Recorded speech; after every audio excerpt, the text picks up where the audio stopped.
Topiknya pada hari ini mengatasi persoalan hidup yang tidak berdisiplin. Bagaimana mengatasi orang-orang yang tidak disiplin ini? Saudaraku. Sebab minggu yang lalu kita sudah melihat menjadi murid itu harus berdisiplin. Kalau tidak disiplin namanya bukan murid. Dan kita pun tahu tanpa disiplin tidak akan berhasil. Ya, tanpa disiplin tidak bisa bertumbuh. Begitu-begitu saja, hari lepas hari, tahun lepas tahun, saudaraku, tidak memberi buah kepada Tuhan, saudaraku. Nah, dan ini, saudaraku, membuat orang tersebut gagal dalam panggilannya, gagal dalam mengikut Tuhan. Tidak heran Paulus berkata, oleh sebab itu aku melatih tubuhku dan menguasainya sepenuhnya, supaya jangan aku yang sudah mengajar orang lain terbuang. Aku melatih tubuhku, tubuhku ini tunduk kepadaku, tubuhku ini tidak bisa malas-malas ini, dia katakan. Tubuhku ini tidak bisa menuruti kehendak daging. Kalau kuikuti kehendak dagingku, kemalasanku, aku akan gagal. Aku tidak berhasil, pekerjaanku terbengkalai. Tidak mau, dia katakan. Aku menguasai tubuhku ini supaya aku berhasil. Demikian Paulus berkata. Demikian juga kita, saudaraku. Amin, saudara. Ya, kalau kita tidak rajin berdoa, saudaraku, saudara, berkat kita akan sangat minim, saudaraku. Boleh jadi hari Minggu saya bawakan kepada saudara mengenai berdoa ini, saudaraku, supaya jangan malas berdoa, saudaraku. Karena kalau kamu malas berdoa, berkat tidak turun kepadamu, tidak ada padamu karena kamu tidak berdoa, firman Tuhan berkata. Ya. Nah, jadi jangan malas berdoa juga, saudaraku. Nah, saudaraku, dan minggu yang lalu, saudara, kita telah melihat, saudaraku, bahwasanya kita perlu mendisiplin diri kita di dalam merenungkan firman Tuhan, membaca dan merenungkan firman Tuhan itu haruslah itu, saudaraku. Ya. Membaca firman Tuhan, kemudian renungkan firman Tuhan, saudaraku. Terus menerus, konsisten dikatakan. Artinya dengan tekun, tidak satu hari saja, tidak 2 hari saja. Ya, supaya kita boleh bertumbuh dalam Tuhan. Kita harus kaya dengan firman Tuhan. Dan kamu akan mengenal kebenaran, kebenaran Tuhan membebaskan kamu, firman Tuhan berkata. Nah, kemudian kita juga harus tekun, saudaraku, dalam berdoa. Doa yang konsisten dikatakan waktu itu 1 jam per hari, saudaraku, ya. Bersekutu dengan Tuhan, komunikasi yang 2 arah, kita mendengar suara Tuhan, saudaraku. Karena Tuhan bicara kepada kita, kemudian kita mematuhinya dalam hidup kita, saudaraku. Kemudian Tuhan mendengar doa kita dan Tuhan menjawab doa kita, saudara. Lalu kita menerima hasil doa kita. Kalau kita mau berdoa, kalau kita sudah mulai berdoa dengan tekun, dengan konsisten, saudaraku, berdoa itu nggak sulit-sulit lagi. Selalu terus ada hubungan kita dengan Tuhan, saudara. Tapi kalau sudah 2 hari nggak berdoa, saudaraku, lalu masuk dalam doa, payah kali cari persekutuan dengan Tuhan, saudaraku. Berat rasanya. Saudaraku, bergumul lebih dahulu, saudaraku. Boleh jadi mengaku dosa dulu, saudaraku. Lalu minta darah menyucikan, baru Tuhan berikan persekutuan kepada Tuhan. Dan mengaku, mulailah kita ini rajin berdoa. Nah, kemudian saudaraku, juga kita mendisiplin diri kita supaya kita ikut kebaktian.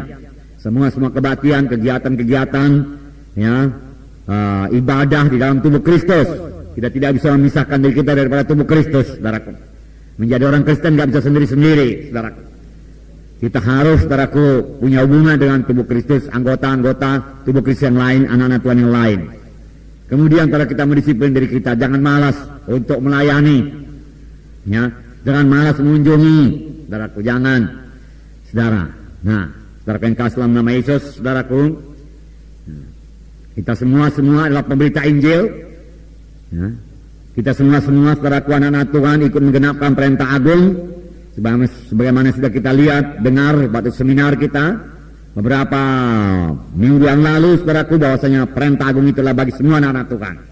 Semua itu hanya bisa dilaksanakan, saudaraku, dengan berhasil kalau hidup kita berdisiplin. Amin, saudara.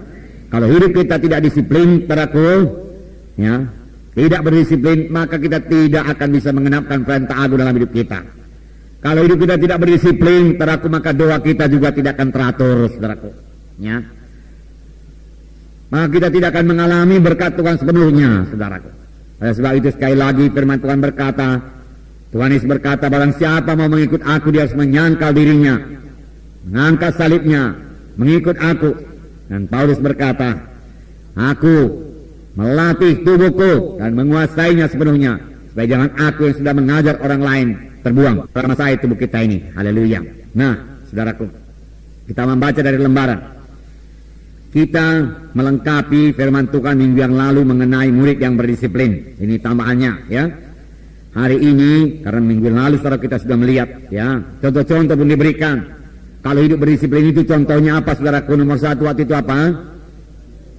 Prajurit. Yang kedua, olahragawan, atlet ya, yang hidupnya tidak bisa sama dengan orang lain, yang menyangkal diri soal makanan, latihan keras ya.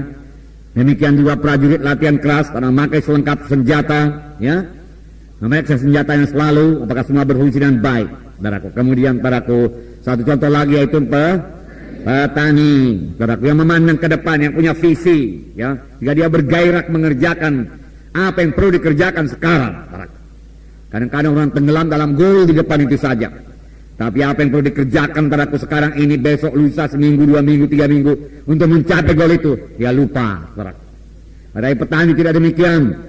Karena dia melihat ke depan, saudaraku, dia akan menuai, saudaraku, 100 kali ganda. Maka apa yang perlu dia kerjakan sekarang ini, dia kerjakan, saudaraku. Dia cabut rumput-rumput, saudaraku, dia berikan pupuk, saudaraku, dan lain sebagainya, saudaraku. Dia lihat apakah ada hama, apakah ada wereng, saudaraku. Lalu segera dia tanggulangi, saudaraku, karena dia melihat hasilnya. Kadang-kadang banyak anak Tuhan terbuai hasil 10.000, oke 10.000. Tapi menuju 10.000 itu, saudaraku, dia tidak berbuat apa-apa, nggak bisa. Ya, harus bekerja keras untuk mencapai 10.000 itu. Amin. SKS saudara harus berbelah, hitung, saudaraku, hitung. Ya. Ini sudah berapa bulan ini, saudaraku, kita ini, saudaraku. Sejak dari tahun baru, saudaraku, sudah 6 bulan. Sudah SKS saudara berbelah, saudaraku. Nah, kalau belum, saudaraku, berarti saudara perlu lebih mendisiplin diri lagi. Amin. Ya. Jangan terus kepada visi, terus goal saja, saudaraku. Kamu mendisiplin diri kita. Nah, kita baca lembaran. Hari ini kita lihat mengenai jalan keluar bagi orang-orang yang hidupnya tidak berdisiplin. Bagaimana jalan keluarnya kalau memang hidupnya tidak disiplin? Ya, selalu terlambat bangun, malas melayani, apa kita berbuat? Ya. Tidak cukup hanya mengetahui saja, tapi kita perlu memiliki hidup yang berdisiplin. Ya, saudara tahu saja, saudaraku, seperti minggu yang lewat, perlu disiplin. Kalau tidak disiplin, maka saya akan gagal. Tidak disiplin, saya tidak bisa berbuat. Tetapi saudaraku, saudara belum juga disiplin. Nah, saudara nggak tahu bagaimana jalan keluarnya, nggak guna. Tidak cukup hanya mengetahui perlunya disiplin, saudaraku. Kita juga perlu mengetahui kalau memang kita belum disiplin, bagaimana jalan keluarnya, bagaimana mengatasinya. Amin, saudara. Ini berarti kita harus mengetahui bagaimana jalan keluar dari hal tersebut. Dapatkah kita tertolong? Memang hal ini amat sulit diatasi, saudara. Tapi dapat, amin, saudara. Dengan pertolongan Tuhan tentunya. Ya, sebab dalam Tuhan kita ini sudah menjadi kejadian yang baru. Perkara lama lenyap, perkara baru sudah timbul. Amin, saudara. Dan Tuhan telah memberikan Roh Kudus kepada kita, di mana dikatakan, jika dengan Roh itu kamu mematikan perbuatan tubuh, maka kamu akan hidup. Jadi cukup kelengkapan diberikan oleh Tuhan. Yang perlu bagi kita, sama seperti yang Paulus berkata, bertindak. Latih tubuh kita ini terkuasai sepenuhnya. Nah, dalam pembimbingan pribadi kita sering menjumpai hal-hal seperti ini,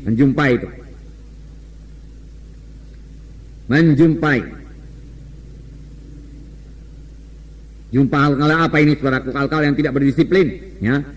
Apa ya, aku nggak bisa bangun pagi-pagi, aku nggak bisa berdoa 1 jam, dia katakan, ya. Aku nggak bisa mengunjungi, dia katakan, nggak ada waktu ku mengunjungi, nggak ada waktu ku baca firman Tuhan. Selalu kita jumpai itu. Mengapa? Kalau Tuhan memberikan waktu cukup bagi kita 24 jam, 1 hari 1 malam, saudaraku. Ya, betulnya kalau kita atur, saudaraku, waktu-waktu itu dengan baik, ya, maka kita, saudaraku, punya cukup waktu untuk membaca firman Tuhan, merenungkan firman Tuhan, dan melayani. Ya, kita bisa berbuah. Karena sebenarnya untuk itulah kita dipanggil Tuhan. Nah, saudara, jadi sering kita jumpai itu, saudaraku, di dalam pembimbingan, saudaraku. Nah, sering jiwa membuat alasan. Ini memang sudah pembawaannya, sehingga mereka merasa tidak bertanggung jawab untuk berubah karakternya. Saudaraku, ya memang ini sudah pembawaan saya, sifat saya ini nggak bisa lagi berubah, dikatakan. Sehingga mereka, kalau kita saudaraku berpendapat itu pembawaan nggak bisa lagi berubah, ya, maka saudaraku itu akan terus melekat kepada kita. Padahal firman Tuhan tadi berkata, siapa yang ada dalam Kristus, ialah kejadian yang baru. Perkara lama sudah lenyap, yang baru sudah timbul. Bahkan Filipi 4 ayat 13 berkata, segala perkara aku cakap menanggungnya di dalam Kristus Yesus yang menguatkan aku, yang menolong aku. Amin, saudara. Segala perkara, segala persoalan bisa diatasi dalam Yesus Kristus, yang termasuk persoalan penyakit. Amin, saudara. Ya, karena roh Tuhan menghidupkan tubuh-tubuh kita yang fana. Haleluya.